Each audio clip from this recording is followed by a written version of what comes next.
சின்ன மருமகள்ல அடுத்து என்ன நடக்க போகுதுன்னு வாங்க பார்க்கலாம். இங்க தமிழ்செல்வி சேதுவுடைய விவாகரத்து கேஸ் கோர்ட்டுக்கு வருது. அப்பந்தான் அப்பத்தா வந்துட்டு தமிழ்செல்வியோட வக்கீல் கிட்ட பேசிக்கிட்டு இருக்காங்க.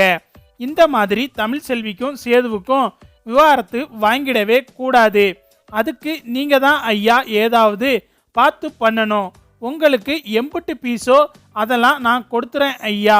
நீங்க எப்படியாவது தமிழ்செல்வி பக்கம் நின்று தமிழ்செல்விக்கும் சேதுவுக்கும் விவாகரத்து வாங்க முடியாத அளவுக்கு பண்ணி தமிழ்செல்வியும் சேதுவும் கொஞ்ச நாள் சேர்ந்து வாழட்டும்.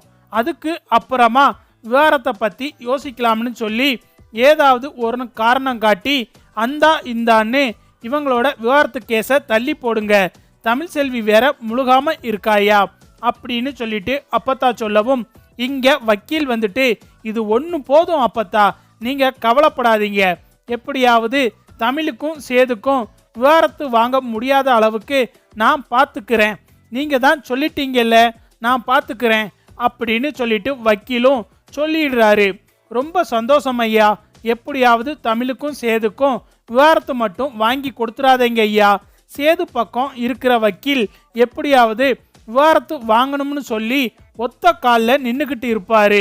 நீங்க தாயா எப்படியாவது தமிழுக்கும் சேதுக்கும் விவாகரத்து வாங்க முடியாத அளவுக்கு ஏதாவது பண்ணணும் அப்படின்னு சொல்லிட்டு அப்பத்தா சொல்லவும் நீங்க உள்ள வந்து மட்டும் பாருங்க, நான் பேசுற பேச்சை கேட்டு ஜட்ஜே வந்துட்டு இவங்களை சேர்ந்து வாழ சொல்ல போறாங்க, வாங்க உள்ள அப்படின்னு சொல்லிட்டு வக்கீல் பார்த்தா எல்லாத்தையும் உள்ள கூட்டிட்டு போறாரு. அங்க பார்த்தா தமிழையும் சேதுவையும் விசாரிக்கிறாங்க. அப்போ சேதுகிட்ட கேட்கும்போது எனக்கு விவாகரத்து கொடுக்க சம்மதம் அப்படின்னு சொல்லிட்டு சேது சொல்லிடுறாரு. அப்பதான் தமிழ் பக்கம் இருக்கிற வக்கீல் சொல்றாரு, மேடம் நீங்க இவங்க ரெண்டு பேருக்கும் விவாகரத்து கொடுக்கறதுக்கு முன்னாடி இந்த பொண்ணை பத்தி நீங்க கொஞ்சம் யோசிச்சு பார்க்கணும். ரொம்ப கஷ்டப்படுற குடும்பத்தை சேர்ந்த பொண்ணு. இப்போ இந்த பொண்ணோட வயிற்றுல இவங்களோட குடும்ப வாரிசு வளர்ந்துக்கிட்டு இருக்கு. இந்த மாதிரி நேரத்தில் இவங்களுக்கு விவாகரத்து கிடைச்சிச்சுன்னா அதனால இவங்களுடைய மனசு ரொம்ப பாதிக்கப்படும். அதனால வயிற்றுல வளர குழந்தையோட வளர்ச்சியும் பாதிக்கப்படும். இவங்க ரெண்டு பேரும் சேர்ந்து ஒரு 6 மாதம் வாழட்டும். அதுக்கு அப்புறமா மறுபடியும் இதே மாதிரி ரெண்டு பேருமே விவாகரத்து வேணும் அப்படின்னு சொன்னாங்கன்னா நீங்க அதுக்கு அப்புறமா இவங்க ரெண்டு பேர்த்துக்கும் விவாகரத்து கொடுக்கலாமே அப்படின்னு சொல்லிட்டு தமிழ் பக்கம் இருக்கிற வக்கீல் சொல்லவும் இங்க சேதுவுக்கு ஒண்ணுமே ஓடல. இல்ல மேடம், எனக்கு விவாகரத்து இப்பவே வேணும் அப்படின்னு சொல்லிட்டு சேது சொல்றாரு. அப்பந்தான் பார்த்தா ஜட்ஜ் சொல்றாங்க, அந்த பொண்ணு உங்களுடைய வீட்டு வாரிசை சுமந்துக்கிட்டு இருக்கு. அதனால வக்கீல் சொல்ற மாதிரி ஒரு 6 மாசம் மட்டும் நீங்க ரெண்டு பேரும் சேர்ந்து வாழுங்க. அதுக்கு அப்புறமும் இதே மாதிரி மனநிலையில நீங்க இருந்தீங்கன்னா அப்போ விவாகரத்தை பத்தி யோசிப்போம். ஒருவேளை உங்களோட குழந்தை முகத்தை பார்த்ததுக்கு அப்புறம் மனசு மாறலாம் இல்லையா, அதுக்காக உங்களுக்கு ஒரு வாய்ப்பு கொடுக்குறோம். விவாகரத்துங்கிறது முடிவு கிடையாது.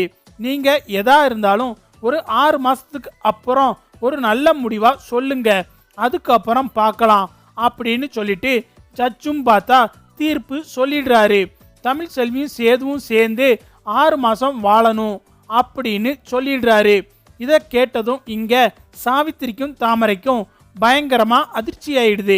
என்னம்மா கோர்ட்ல இன்னைக்கு விவாகரத்து கிடைச்சிரும்னு பார்த்தா இப்படி சேதுவையும் தமிழையும் சேர்ந்து வாழ சொல்லிட்டாங்க. மறுபடியும் மாமா கூட அவ சேர்ந்து வாழ்ந்தானா மாமா மனசு மாறிராதா? அவ வேற இப்போ நிஜமாவே முழுகாம இருக்கா. அவ அப்படி இப்படின்னு வைத்த காமிச்சு மாமாவை மயக்கிட்டானா, மாமாவும் குழந்தை பாசத்துல மயங்கிட்டாருன்னா என்னமா பண்றது அப்படின்னு சொல்லிட்டு தாமரை கேட்கவும் அதெல்லாம் பார்த்துக்கலாம்டி, இவளும் சேதுவும் சேர்ந்து வாழ்ந்தாதானே அவ அந்த வீட்டுக்குள்ள வந்து எப்படி சேது கூட சேர்ந்து வாழ்றான்னு நானும் பார்க்குறேன் அப்படின்னு சொல்லிட்டு சாவித்திரி ஒரு பக்கம் பார்த்தா கங்கணம் கட்டிக்கிட்டு திரிறாங்க. இங்க அப்பத்தாவுக்கு பார்த்தா மனசு ரொம்ப குளிர்ந்து போயிருது. நீங்க நல்லா இருப்பீங்க, நீங்க சொன்ன மாதிரியே சேதுவையும் தமிழையும் 6 மாசம் சேர்ந்து வாழணும்னு ஜட்ஜே சொல்லிட்டாங்க. உங்களுக்கு கோடி புண்ணியமா போகும். இந்தாங்க பீஸ், நீங்க கேட்டதை விட கூடவே வச்சிருக்கேன் அப்படின்னு சொல்லிட்டு அப்பத்தா பார்த்தா தமிழ் பக்கம் இருக்கிற வக்கீலுக்கு பீஸை கொடுக்கவும் அவங்க சேர்ந்து வாழ்வாங்க, கண்டிப்பா சேர்ந்து வாழ்வாங்க, நீங்க அதை பார்க்கத்தான் போறீங்க அப்படின்னு சொல்லிட்டு வக்கீல் அப்பத்தா கிட்ட சொல்லவும் இங்க அப்பத்தா வந்துட்டு ரொம்ப நன்றி ஐயா அப்படின்னு சொல்லிட்டு ரொம்ப சந்தோஷமா இருக்காங்க.